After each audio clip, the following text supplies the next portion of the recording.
as an unexplained phenomenon that lurks in the darkness of the night. I think that they're different from us. We might share some of their DNA, but I don't think we're that related.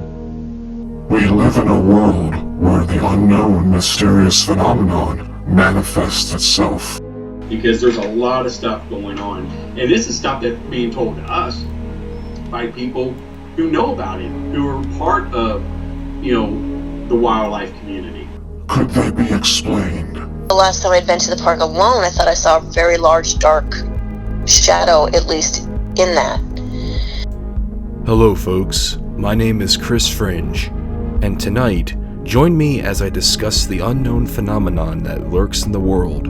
From dogmen to Sasquatch to the paranormal, let's dive into the unknown. You're listening to The Venomous Fringe. Good evening, folks, and welcome to another edition of The Venomous Fringe. Tonight's episode is another States and Activity show, this time touching base on the states of Mississippi and Louisiana. The reason why we're doing a two-peer episode of two states is because we realized with Mississippi and Louisiana that there is very little reports on the map, as well as very little reports we've collected respectively for both states, and we figured we'd combine them to make one giant show, in this case an hour show, and we hope you guys enjoy tonight's episode. Now, I know a lot of you are going to come back and say, oh, there's plenty of Dogman, there's plenty of werewolf activity in Mississippi and Louisiana, and I'm going to greatly explain this. I'll be like, well, then tell me, where is this data that says that? Tell me, where are people saying that they've had encounters? Why is it that this map only has a little bit of encounters and not a whole majority of it? That would make a full episode an hour long. Now, would you think? Now, I'm not trying to sound sarcastic, I'm not trying to sound smart, I'm simply trying to explain a point and prove a point here that without people acknowledging or opening up about reports, then we're not going to have a lot of data here. The reason why these shows exist in the first place is because of the fact being that a lot of you guys asked me, are there Dogman reports in this state, when I used to do Q&A shows back in the winter. And as a result, I figured it'd be best to do these type of shows, to do states and activity reports, so that everybody knows what's going around their respective country or state. So in this case, we're going to be doing Mississippi and Louisiana. As you know, Mississippi, home to Taylor, where there was reports of dogmen sightings, as well as the siege of Lockett Ranch, which was told by Dark Waters. And as you know, in Louisiana, you got the Louisiana Bio Werewolf, and of course, that one is a big one as well as there.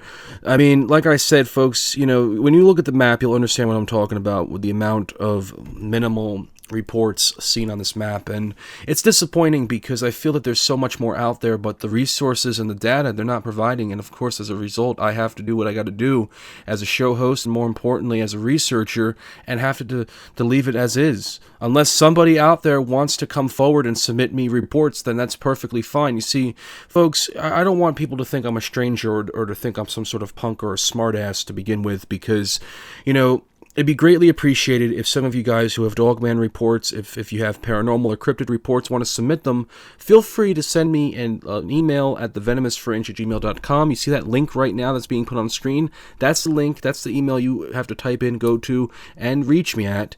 And folks, I will gladly respond to you. I respond every 24 hours, it's no big deal, and everybody will know that if you would like to submit your report, or if you even want to be a guest on my show, that's the email you can reach me at. We have a Dogman research group on Facebook. You can reach it at DogmanX Research. There's going to be a link in the description as well, folks. If you want to join our Discord servers, there's a Discord link. The Discord link, if you are watching this episode after today's upload, the link might expire. But folks, if you are open to be a part of the Discord, our new social media chat, feel free to let me know. When you write your comment, send me a comment that says, I want to be a part of Discord, and I'll leave you guys a link so you guys can respond and join it instantly. I apologize, folks, with how Discord is in their link servers. Of course, as always, we have to do what we have to do. Now, with that also being said, guys, I also want to make it perfectly clear that, yes, we do have a donation. We're not doing YouTube standard partnership because YouTube's been demonetizing cryptid channels as well as even our own channel, and we didn't even start to do a partnership. They just demonetized us. So folks, if you like what you're listening to, if you find this information resourceful and of course helpful and informative, and you want to give back, folks, feel free to leave us a donation at our PayPal account. We have it in the description, folks. It'd be greatly appreciated. And I'm not going to hold us up anymore. Let's get started talking about the Mississippi and Louisiana Rougarou'S and Dogman sightings. So we're going to start with Mississippi first because Mississippi is, of course, right above Louisiana, and as a result, I wanted you guys to take a good look at the map and understand where I'm coming from when I say, and I mean it, that this map has nothing. It's like a plain field. It's like ordering plain pizza, and it's like you wanted a little extra on it. And this is exactly how I feel when I look at Mississippi and Louisiana. And I say to myself, I'm like, why is it that these two states respectively, where you hear all these reports, you hear everything, and it's come down to this. Now, folks, I've done my homework. I don't just simply start a show and I just, throw out what I got to say and just leave it at the map as a result. I tell it and I move forward with it. I just find it surprising to me that we're looking at a map here that has very little, and I hear all these reports left and right that there's dogmen reports, that there's dogmen in Louisiana, there's dogmen in Mississippi, they're seen throughout all over the place from north, south, west, and east, but for some reason they're not located, they're not documented, they're not put on data here on the map. When I look up on it online, there's very few reports. But then I got people coming back to me saying, oh, well, you know what, why haven't you looked out? There's so much reports there. Then show me them. Give me the links. You apparently have more information than I do. I want to know more. So when I stress it out, folks, I stress it out. If you do have a report you would like to submit, if you are from the Mississippi or Louisiana area and you would like to submit your report, the email, as I mentioned, is here. Look at it, and you will know that's where you can reach me at. Or if you want to submit a report, submit it in the comments section down below. I'll highlight it. I'll give it a love. I'll give a reply. Folks, you know how I roll. That's how it is. So Mississippi, very huge, very big perimeter of the state itself, and has very few reports of what I believe to have been dogmen. So I'm going to read the reports that we have so far, or at least written down. Obviously, as you know, we have the infamous Taylor, Mississippi reports, so we're going to go around the Oxford area, and this was the reports we got from Dark Waters Content. I'm not going to go any further with it because, Lockett Ranch, that story, that's Dark Waters, and that's his content. Like I discussed it with Vic, the resource goes to him. But the Lockett Ranch story being of dogmen on this property and have had a huge brawl with the residents. I mean, it's a very popular story. It's probably, I know a lot of people have often criticized the story, as well as other people have thought the story has been pretty phenomenal. But either or, it's still a dogman report, and where it lays and where it lies, it's still a very huge piece of history. But it's still one of those reports that does stand out, to me at least. Now I want to transition to Lucca, where there was reports just west of the Holly Springs National Forest, in the particular location of Boonville, where there was a 4-foot fierce-looking timber wolf sighting. Now the report of this, and I go as followed. The report goes is that a creature that looked like a cross between a timber wolf and a Great Dane crossed the road. It was over 4 feet tall, grayish-brown with long legs and a fierce, wild look in its eyes. Now, I like reports like this for a few reasons. The biggest reason is because we don't really hear a lot of reports involving lower-tier dogmen. And when I call lower-tier dogmen, basically dogmen that don't exceed the size over 6 feet. And these are more of the dwarf, more of the little dogmen. Could this have been a juvenile? Absolutely. The report, of course, doesn't give enough description on what it looked like. It was only reported to be crossing the road. The biggest description we got of it was that it looked like a timber wolf and a Great Dane mix.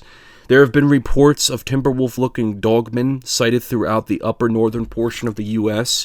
One sighting in particular described a hunter seeing what appeared to have what he thought was a giant timber wolf, but really it was in fact a dogman. And this happened in Ontario, and I think a lot of people who are hunters mistaken timber wolves, of course, with these dogmen, they're in for a surprise. But it also, too, I mean, in a location like Luca, where there's a whole bunch of woods and forest, I would be pretty surprised that there wasn't too much of that in the fierce approach, because of how these creatures are. But it's still a pretty interesting report nonetheless. Now, I want to transition. This is right off the Mississippi border, even though it's technically in Alabama, but I think this is a good report, and I forgot to mention this in my Alabama episode. It was actually the last episode we did. It was States and Activity, so it's almost like a somewhat continuation, but I mean, I'm not putting it out there for the view's sake of it. I'm putting it out there because it is, of course, a report. It's right around the Mississippi-Alabama border. This report around Cherokee happened in 2013, involving a giant humanoid creature being hit by a truck. So here is the report.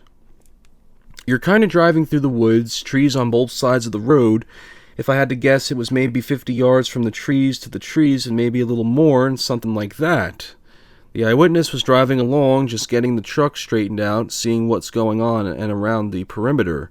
All of a sudden, out of the woods to his right, a creature came running, and it was very fast. The individual didn't know what it was, but he also knew that it was pretty quick and it could have been aggressive. The creature made that clearing from the woods to the road, which was a good-sized clearing, made a clearing from the woods to the road on about most 10 steps, and that's how fast it went. That's how big the strides it was talking. It crossed out in front of the road and in front of a big black truck that was right in front of the eyewitness. The eyewitness didn't even know if he knew that he had hit it, but if he did hit it, he'd wondered if this was a result of that. The individual didn't pay no attention on the next in the vehicle. The eyewitness was thinking what the heck was the creature, and that he knew that it looked like something, but he didn't want to sound crazy. So he drove by it, his windows down because he was smoking. This individual was slowly slowing down and got the kind of look to see what it was. And he looked from his window, and it's balled into his ball, and to whatever it was just a giant big ball. This truck was jacked up and it hit this thing with the hip. Now, I just want to make it perfectly clear, because I'm reading this in the context of it being, he's telling his story, I'm writing it as if it was his eyewitness. So the car in front of him basically just hits this creature. He didn't hit it. This guy in front that's behind him hits this creature. So this guy is going to take a look and driving by it. But as he goes on to say, when he drove by it, it wasn't dead, it was mad. All you could see was hair, but it looked mad, and you can hear it, making these loud grunting noises like it was pissed off. The individual went on to whatever, and then he said he thought he saw a Bigfoot, but he didn't know what it was, but he swore that he was tired at the time, and then he had laid down and slept for 3 hours and had lunch, but it was like when he woke up. He had lunch before he left, and he wasn't too crazy. The thing wasn't big, it was enormous, about 7 or 8 feet tall, like how when you think about a Bigfoot being, it's probably about 6 feet tall or whatever. It wasn't enormously large, but it was still big, and you can even see, when the individual drove by, the loaded muscle underneath all the hair. So again, I do apologize if it does sound a little confusing. I know in these reported cases that the way I explain it might sound like it makes no sense, but there's a specific reason. Like I had mentioned, the way this eyewitness was talking about the story, he's telling it from his narrative, but me, I'm reading it from the narrative of already in the context of what he's talking about, but in the narrative of it to explain to you guys, the audience, in a professional manner. So he hit this guy that was in front of him, hits this creature, and as a result, the creature was mad, grunted, it was furied. The driver that had hit this creature, it's unknown what happened to him. I would assume that because there's no paternal update to this, that I'm assuming that this individual was also okay. But to hit this creature, first of all, folks, the only way I would say that you would want to hit a Dogman or a Sasquatch is, of course, if it's through the act of an accidental, hit and run. If you chose to hit this creature for the sake of it because it was on the road and you just wanted to get rid of it or whatever, it's not a good idea, because I'm sure this creature would know, and it would have a reaction time to know that when you're getting hit by a car, it can also easily just bash through the window. And plus, its body weight, it's so heavy, it can just break the window. I talked about one report about a week or so ago, or I think it was even longer than that, about a month or so ago, involving an individual. His mother hit a Dogman, and it broke the glass. So imagine. But why is this story relevant? Because it's right next to the Mississippi-Alabama border, and it's believed that this guy had hit a Dogman, but also at the same time he also may have hit a Sasquatch. There's no necessarily no confirmation, but it is part of the map. The creature, the description-wise, looked enormous, about 7 or 8 feet tall. One thing that he noticed that was freaky to him was the muscle underneath all the hair, which has been common. People often question, do you see hair? Do you see anything on the Dogman or anything in its relevance? And I say no, but at the same time, it goes one way or the other. But personally, I would not want to hit a Dogman, nor would I want to hit a Sasquatch for the sake being of that of accountability, plus also to the sake being of just being in the situation. I mean, to hit a creature like that and to suffer a retaliation process. There was this one report that came out with Linda Godfrey's stuff. I'll make it quick. It was one of the very first Bray Road reports involving a woman who had hit a Dogman, or the Beast of Bray Road, when she was going to change her cassette tape. This was as far back as I think the late 80s. So she goes out to investigate the car and sees what happened and wondered what she had hit. And then this creature just comes lunging right at her and almost gets her, but he gets on top of the roof of the car and falls because of the wetness that had rained earlier that day. Had this Sasquatch or Dogman done the same thing? I don't know. But it's a very interesting case.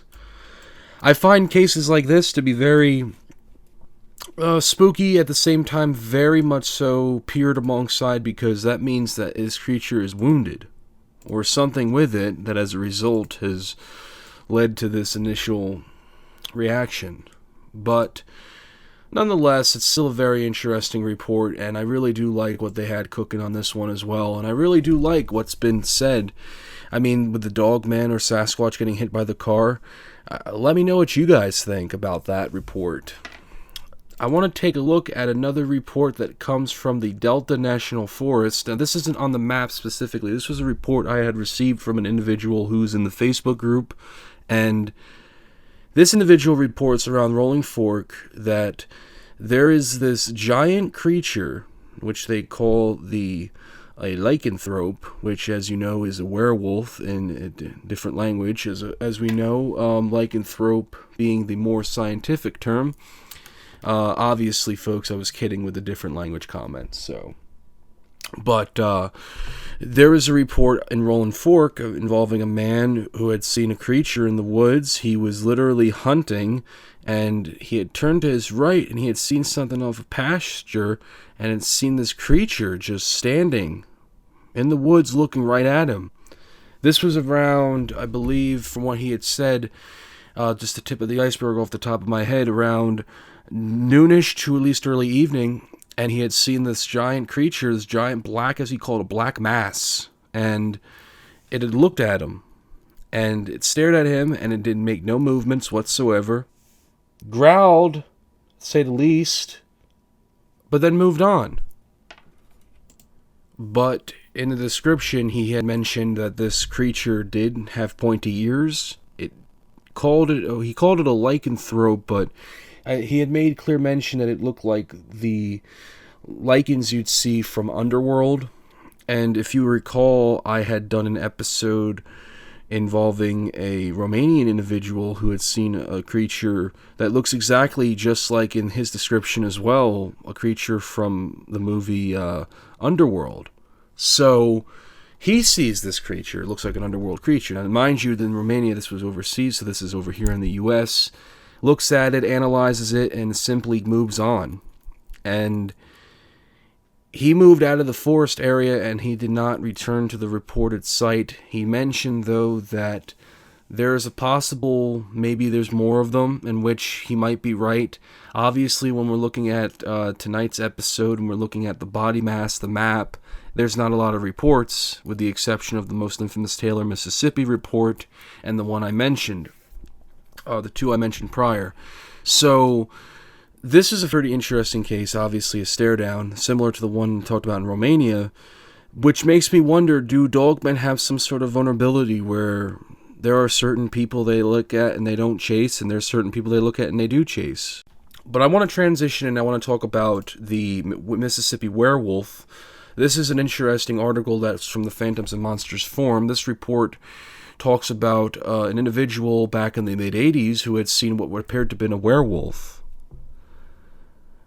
In the mid-'80s, my cousin and I, we saw this, I'd call it a werewolf, and we saw it on a gravel road, but I was raised as a Christian, so seeing something like this, it looked like it was beautiful, but it was evil. And it bothered me for a long time until about 1994. My mom called me, and she had said that they had seen the same thing you and Elizabeth saw up in Wisconsin. This is reference to the Beast of Bray Road. So I did a little research, and it made me feel better, like it wasn't just me that saw this. Linda Godfrey was a guest that evening, wrote the book The Beast of Bray Road, about a werewolf creature reported being seen around Elkhorn, Wisconsin's Bray Road, and the possibility of it being a real reporter and not being afraid to tell a real story. Not just hiding it like I can't do that, it would make me look crazy. I appreciate what you did because you actually helped me a lot because we saw it in 1986 in December. This individual thanking Linda Godfrey and Lon Strickler. He goes on to say, and I quote, "I came back from Dallas to my little town in Mississippi where I was raised in. My cousin said that they were having a Christmas party, and I said, look, I want to see a deer, because I hadn't seen a deer in a long time, so I'd been in the city. She said that we'll take this poor house road, this little gravel road between these two main highways, and we're so riding a little Toyota pickup. And the headlights hit, and what I thought was a deer was kind of hunched over the road, and she said that there's one. She said she took off real fast with bright lights on, and we stopped maybe 25 feet from it just thinking it's going to run off into the woods and everything, but it stayed there and it raised it up, and it was like maybe 7 feet tall, but it had its back on us. And a little like rabbit or something took off. I remember seeing it go off the right, and just for maybe a second it blurred, kind of moved back and forth, kind of like when you spin a top and, you can't see the pattern on the top because it just becomes like a blur when it starts spinning. That's what I think maybe it was from another dimension because it spun like that. I mean, it was kind of like blurred, but it stopped and then turned around and walked straight, not like a regular animal running in the woods to the left or the right to get away. Then it came straight to the driver's side of the Toyota, and I was in the passenger side, and it was really, it had fur. It had mud on the rump of it. It was wider than the middle. Like you said, it was kind of leaning over towards the front. Walking, the legs were like big, like a donkey or a mule or a horse. But they were like a wolf and maybe had backward look. It was an animal, but I didn't know. I thought about it for years and I didn't know. Did I see a spirit?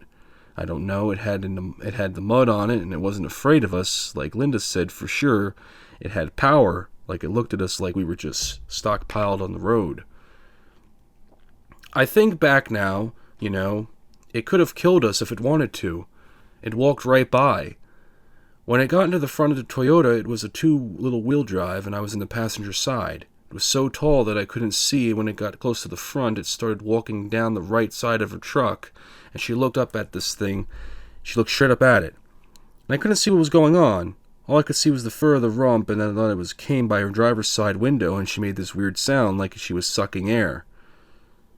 Like she had just looked straight. And I had turned around and I looked and walked to the back window of the truck. It just kind of walked funny, like a dog's legs on the back, There are many different, when a dog stands up, looks almost crippled when it walks. Its knees were backwards. As it went on by, I just thought, my God, what is that? And it jumped up like a little sage-grass bank. It kind of looked, kind of cocked its head and looked at me just with its right eye. It never looked me right in the eyes, looked straight over. I think I would have passed out. My cousin, when it jumped off into the woods, she said, that didn't look right. And we're still sitting there idling.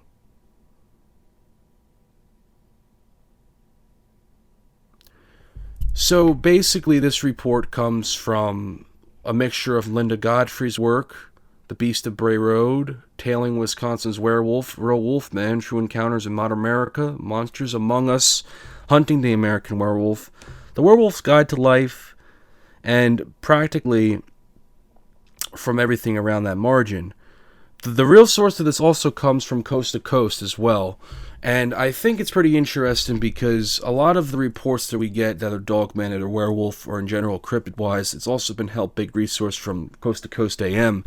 And I find that to be very compelling, very unique and standpointing. But what this was basically a giant creature that spun around, approached the front of the car, driver's side, and then when this individual blurted out, "What is that?" the creature turned but looked straight, almost as if he locked eyes with the creature, but not really, and carried on. The way it walked as if it was like a regular dog when it gets up and cripples and starts to run. He mentioned that the legs were backward, so we hear all the time in Dogman cases and reports about these backward-like legs that are intriguing, but at the same time also pretty frightening in the case. There is no confirmation on where this location was, beside it being in Winona, Mississippi. Now, like every other case we've talked about tonight, folks, this is the Mississippi branch, and if you are a Mississippi resident, if you happen to have a report and you are from Mississippi and you would like to share it, folks, feel free to reach me at thevenomousfringe@gmail.com. As I've mentioned in the beginning, that we have the link in the description as well as you see it here. So, with that being said, we are now transitioning into the Louisiana area, where there has been reports of not just Dogman, but Rougarou'S, or at least what we call them as, and the sightings instance has been pretty wild. Louisiana is pretty interesting because, first and foremost, New Orleans is probably one of the most freakiest, the most haunted in the sense of voodoo and in the sense of just paranormal. It's a very frightening location. And New Orleans carries a lot of secrets behind it, which we can talk about in a future episode, non-Dogman related. But tonight, I want to just go ahead and just take the jewel and talk about the reports over in Louisiana and go on from there. I want to transition east of New Orleans into Woodworth, where we discuss a report of a Dogman by the river in 1987, nearly 32 years ago. The report goes, and I follow. The next morning, I made my way toward the metal wire fence, which somehow, I don't know why, had been bent on both its top and bottom inwards towards the center of the fence. I was about to duck under it when I heard the distinct sound of sniffing, so I turned to see what it was. Standing on the other side of the stream was a 7 to 8 foot tall creature sniffing the air.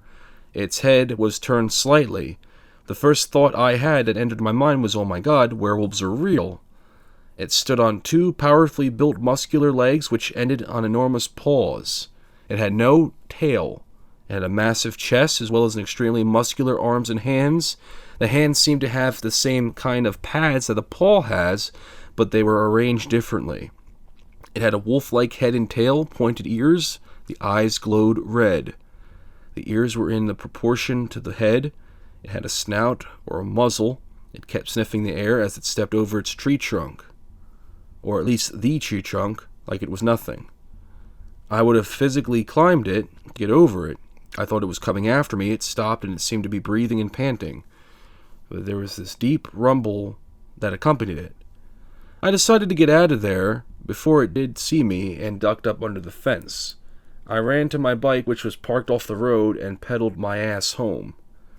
So, this comes from a dogmanencounters.com, comes from the Tennessee or no, Louisiana link of the reports.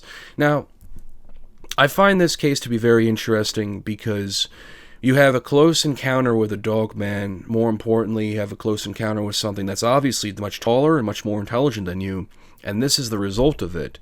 This guy went to go check the bent wired fence, the metal wire in the fence that was bent, only to find the answer to it just standing not too far from him.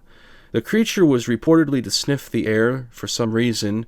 Now, I believe that because this took place in the morning, this had to have been early in between the hours of 6 to 10. And on top of that, to get a good look at the eye shine, I mean, it had to have been still early hours of the day before, the sun was fully out completely. And this individual was simply just around the area and seen this creature, and he described it: the snout, the muzzle, the red eye shine. Not that it matters if it's demonic or not. It's not even demonic to begin with. When it has red eyes, I mean, there's nothing to indicate it being demonic. It didn't do anything in this report that was demonic, so I wouldn't classify it as being a demonic entity. But it is still a pretty interesting encounter, very timid, very flesh-wise. Now, Woodworth, of course, with the majority of the reports, there is a lot of woodland in this area. So it doesn't surprise me if there was a dogman, more importantly, something of that height, that had the ability to simply just approach and do what it had to do in a generous sake. I want to transition now to the Grand Isle, or at least south of Grand Isle, preferably northern of New Orleans, right around Golden Meadow. This is a pretty interesting report. This report comes from the Phantoms and Monsters forum. This is a pretty interesting report because there's a lot of detail to it, and it involves a creature chasing a man and dog through the woods nearly 7 years ago. The description goes on, and I follow. Then I heard a brush and a smaller-sized tree shake and another growl. I shined my light in the direction of the sound and saw a pair of eyes that were reflecting an amber-yellow color. Surprised me was the fact that the bush was about 6 foot high and the eyes were about a foot above the bush. When I saw those eyes, I slowly backed up, keeping my light on the thing. I walked back to the turn. I head back to my truck, which was parked about 3/4 of a mile away, and it came out of the woods. I lit the thing up with my light again. Now I was probably 30 feet from it. I saw its whole body and face, and the body was covered with black hair and some brown mixed in. The hair was the thickest around its head, neck, chest, and upper back, and it looked like it had like a lion's mane to it. But it wasn't as pronounced since all of the hair was the same color. It had pointy ears with a little bit of hair coming off the points, making the ears seem a bit longer. It stood on 2 legs. The legs were weird and backwards-like. The arms were really long, longer than the legs, and its hands were like a mixture of human bear and really big raccoon front paws. It did have paws, but it also had fingers as well. Does that make sense? That's the only way to describe it. If you watch the movie The Howling, you'll get an idea what this thing looked like. It's as if whoever made that movie knew something others didn't. Now, at this point, I was freaking out.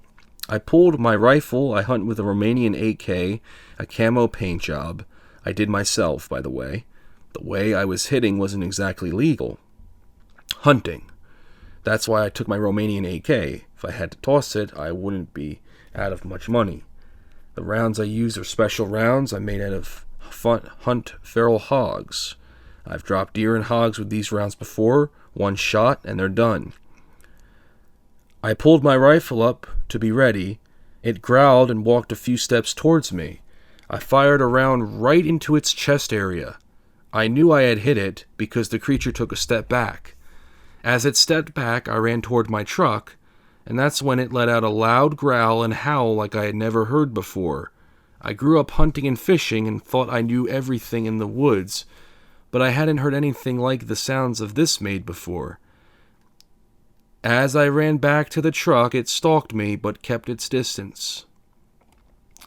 Now, there's a reason why I really enjoy, or at least I like listening to reports that are so well described just as this one, because we have a good idea on what happened. This guy was basically locking eyes with this creature with his flashlight before he had fired a round into this creature, and then as a result, leaving the woods, but also having to hear this creature, which of course didn't help the situation. And then you also have a good description on what it looked like. One thing that he made clear of was the fact that this creature was more than 6 feet tall, because he noticed it thanks to the bush that he had seen it in, that this creature was much taller than the bush, or the brush, at least what he had seen. And the trees that it was surrounded by, of course, was massive for its size. The hair, thicker, And of course it looked like a lion's mane. The neck, chest, and upper back portions to be exact. The arms longer than legs. The hands felt more human and bear-like, but had the raccoon front paws look, but had fingers. We've heard many reports of them being looked at with fingers, being analyzed with that. It's a pretty cool type of thing, I guess you could say. And then to top it all off, you have something to me that's always been a good little theory, is that he believes that you'll get an idea when you watch the movie The Howling, but the fact that the people who made those films knew something others didn't. You hear this all the time. I believe that there is a Hollywood conspiracy. I talked about it with my episode with Charles Urban about cryptids and pop culture. We talked about how these creatures are easily so similar and look so much alike to what we see in movies. It's almost as if Hollywood had the ideas for these creatures and knew exactly what they were, or read reports. While that could be exaggerated to some, it could make sense in a sense, I guess, right? Because, I mean, could there have been officials, government officials, or someone who knew about these creatures way before they made mainstream media and just approached Hollywood and said, you know what, make it look like this? And then, what do you know? I know that sounds like a cliche James Bond move, but you never may know, folks. I mean, that's something that's been pretty interesting to me. But that makes me wonder, in the Grand Isle region of New Orleans, or at least in Louisiana, that there is something out there. Because this guy did fire a shot at it, which was really intriguing to me. He did fire a shot, a Romanian AK, as you can see on screen here. This is a pretty powerful gun. It could still do a lot of damage. Obviously, he fired one round in the chest of this creature, and he knew that he had hit it because it took a step back. And luckily for him, he survived. He didn't get killed or anything. But the sake being of being in that situation, you must ask yourself, is it worth it, or is it just totally just not bearing of it? So let me know what you guys think of that story. I want to transition now to the infamous Rougarou, Louisiana's werewolf. Now, the Rougarou, and like many other Rougarous that have been cited throughout the U.S., there is a lot of history surrounding them. What they are, what their purpose is. And you'll hear a lot of reports, even in upper northern Louisiana, about the Rougarou and what it is. And what it's all about. Now, a brief history lesson on Rougarou, the whole varied history. Throughout all variations seem to trace it back to the French. Some sources claim the myth originated in medieval France, when belief in werewolves would have been more far prevalent. A version from the 16th century paints it being seen as something similar to a genetic disorder, rather than the curse most other versions of the myth portray the Rougarou as being. In this version, the Rougarou would live life as a normal person until some event occurred that triggered their condition. Their body would then undergo a transformation, and they would develop a craving for meat. Their full transformation into the Rougarou form would be completed once they had the first bite of human flesh. The story of the Rougarou supposedly changed once French immigrants, or possibly also the French-Canadian immigrants, that came to live to the area, which is now Louisiana. Across French Louisiana is a very common legend, and most Louisiana natives are very familiar with at least the name, if nothing else. The Rougarou is also thought to be nothing more than the boogeyman story to scare children or Catholics into obedience. Children are told by their elders to behave or else the Rougarou would get them. The Catholics are told it will hunt them down and kill them if they don't obey Lent. Speaking of scaring Catholics, one French Catholic myth claims that in order for someone to turn into the Rougarou, they must break Lent 7 years in a row.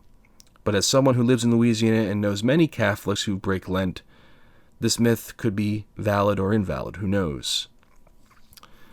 There also exist more supernatural explanations for the origins of the Rougarou, and some versions of the myth involve witchcraft, wherein a witch has the ability to curse someone to be a Rougarou. Unfortunately, the person who is under the spell for 101 days, communicating into about almost 4 months, the curse is transferred and it draws into another human's blood. The Native American story of the Rougarou, the version varies from being a Bigfoot legend to resembling something more like a Wendigo. There has been some dispute about whether or not this myth is actually related to the French Louisiana legend, or believed to be.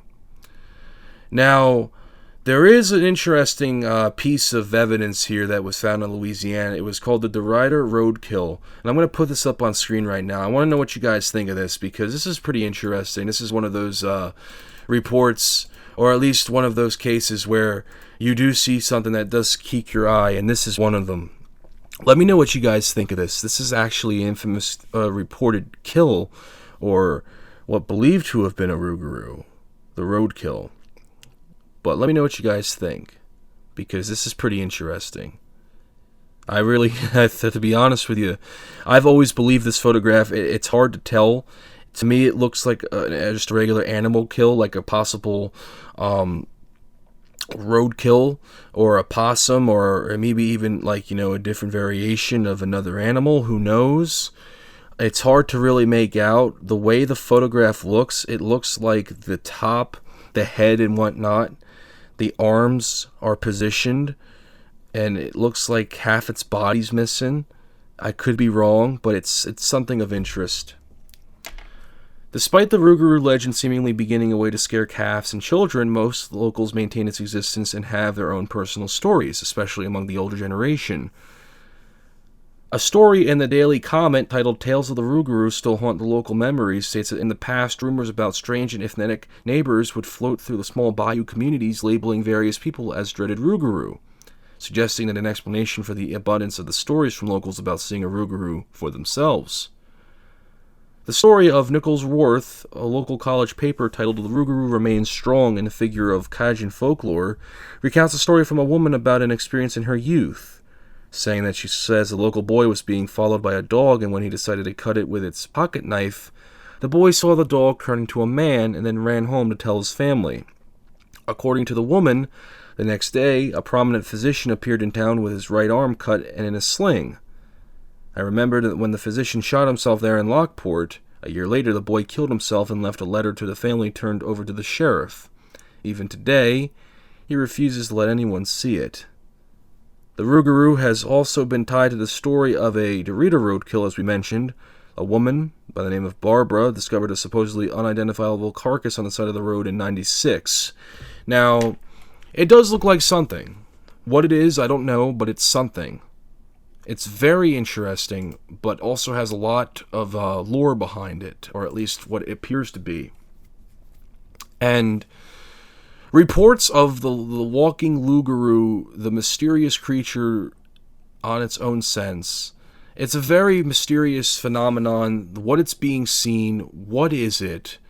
The Rougarou sightings and where it's been brought down to. People supposedly seeing it, then running away from it, then supposedly hearing something and some sort of curse. What is the Rougarou, the Louisiana Rougarou? We would like to know more about it. I would love to know more, but unfortunately, though, looking at a lot of the resources online, they basically just say the same lore. We throw out the folklore, but there's no sightings. There's only been the few reports. But I want to hear what you guys have to say. If you're from the Louisiana area, if you have a Dogman encounter, or if you have a Rougarou encounter and you want to submit it, feel free to send me an email at thevenomousfringe@gmail.com. Basically, with two states down, we clear out the bases here, folks. We've covered 12 states so far, and we have about a chunk to go. And I like doing these episodes. I love talking about them. I love getting through with the Dogman lore. It's pretty fun. It's pretty exciting. And I want to thank you all for taking the time to listen to the show, and as always, for your ongoing support. The Venomous Fringe, we're going to be continuing doing our states and activity shows as well as doing interviews. The only thing that's been kind of holding us back in a sense is the fact that between time and between no one really interested in doing an interview, we really haven't done it. Now, that kind of makes me feel bad because it's like, oh, do I suck or something? Or am I just like not capable of doing interviews? I mean, no one wants me to talk to them or something. Folks, with all due respect, I understand that, when you hear new blood like me talk and the way I address things, it may sound like it's a punk thing. It might sound like, this guy's full of it, that he's just, a BSer. Really, folks, you should never judge a book by its cover. You should never judge anybody to begin with. If you do want to come on the show and you want to talk about your encounters, more importantly, if you want to submit encounters I can read on the show, venomousfringe@gmail.com. I'm always open, I'm always well-spoken to people. I love speaking to individuals, eyewitnesses, everybody combined. Everyone who follows my show knows that for a fact. And I would love to sit down and talk to any of you guys, whether you have your paranormal encounters or cryptid encounters. A few plugins before we wrap up the show. Guys, I love Dogman narratives because this individual tells the narrative stories, tells good stories in very positive outlooks, and I love his reenactments in animation form. If you want to go check out Dogman narratives, I'll leave a link in the description down below. Check out his channel. I'm not too big with horror narrators. I find horror narrators sometimes if they're telling fictitious tales or if they're telling legit stories. It's hard to tell. But if there's one horror narrator that I do happen to find interest in, it is Jeff Nadamlee. Jeffrey Nadamlee, you can check out his YouTube channel, link in the description down below. If you guys are interested in a duo podcast involving cryptids and paranormal, mostly framed of paranormal, check out the Paranormal Roundtable. Josh Turner, Dogman Encounters alumni, along with his co-host Osal, talk about the unknown in the world. Feel free to check out their channel and tell me what you guys think. We're going to wrap up the show tonight, folks. Again, I want to thank you all for your support. I want to thank you all for tuning in and staying on tack with the Dogman phenomenon. I hope you guys enjoyed it. Again, I do apologize for the shortness of shows there and there, but you know what, folks? With shows like this, with only a few reports, I'm looking up online, there's not enough resource. If there's more resource, it's one thing, but as of right now, there's not a lot. I'm not going to go into a whole dialect of it because I've already explained it, but guys, like I said, if there's more to stuff here that I'm missing, let me know. And throw me a link, throw me some sort of source, because then I'll check it out and be like, okay, we'll go back and we'll talk about it. And I want to do that. I want to do that with a lot of states shows.